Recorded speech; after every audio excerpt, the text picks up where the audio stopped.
You point out, in fact, that you think most of modern American evangelicalism tends toward Finney's brand of semi-Pelagianism more than Arminianism. Right. In fact, in the book, near the beginning of it, I say, with a lot of my Reformed friends, that garden variety evangelicalism in the pews and too often in the pulpits is semi-Pelagian, not Arminian.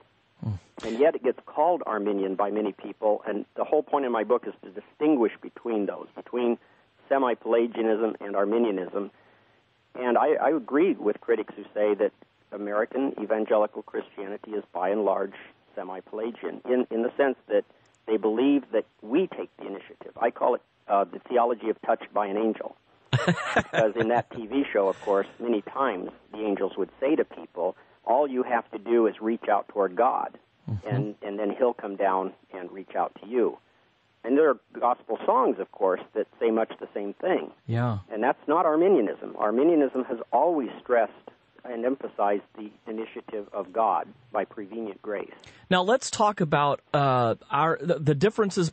You've nicely spelled out the differences between Arminianism and semi-Pelagianism. As we get to the differences between Reformation Christianity, say Lutheranism and Calvinism, and Arminianism, would you say that the most basic difference is monergism versus synergism? In other words, God alone saving versus God in some way even graciously cooperating, or our cooperating by grace-enabled willing with God's grace. In other words, enabling our cooperation with His grace, by His grace. Right. Right. You and I have had these talks before, of course, and I don't know that we'll ever totally agree on what Reformation theology was. Luther was a monergist. I certainly agree with that. Calvin was, of course. But if you look at Melanchthon, Luther's right-hand man and real successor theologically, after Luther dies, Melanchthon comes out very publicly as a synergist and creates a controversy, of course, and Lutherans divided over that and have since. But it was rejected in the Book of Concord. Right. I agree with you. Okay. But there's always been a stream of synergism in Lutheranism, and I've made a point of going to Lutheran ministers and Lutheran theologians and asking them about this, and they're divided over it.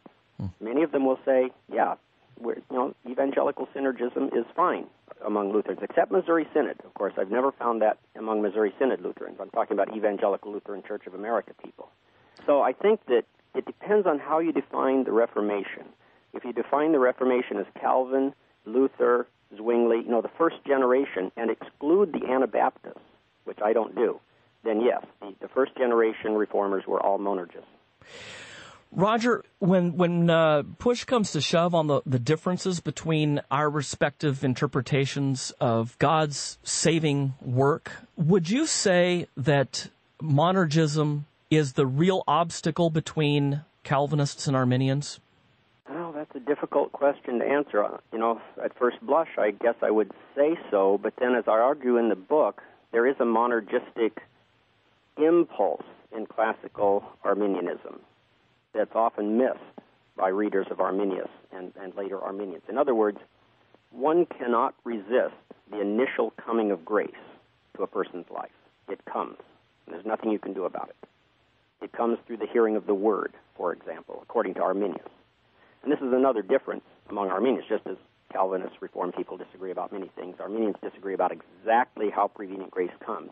I find in Arminius an emphasis on the preaching and the hearing of the Word. And so when the Word is proclaimed or read, prevenient grace begins to change a person by liberating them from the bondage of the will to sin and enabling them to make a free choice, to accept that grace unto salvation or to remain in their sins, rejecting it. There's a monergistic element in that. So at the end of the day, however, why is it that some people are saved and others are not? That's an unanswerable question. Just like Reformed theology can't answer why some people are elect and others are not.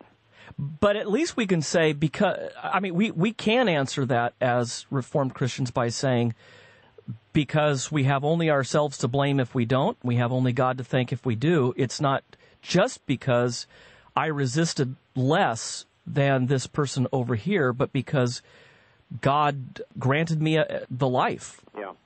But Now, of course, perspectives intrude here, and you and other Reformed people looking at Arminianism are looking at it through Calvinist eyes. Arminians looking at Calvinism are looking at it through Arminian eyes. And to us, the whole idea that God passes over some people when he could save everyone, because salvation is always unconditional, makes God look arbitrary and perhaps capricious and perhaps even as if he has an evil side.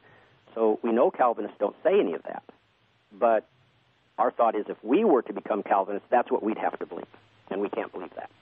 Roger Olson threw out a couple of terms there that are helpful for us to define as we're working through this debate. First of all, monergism. What is monergism? Monergism is simply, one working, in this case, God working on dead sinners. And synergism. Synergism is working together.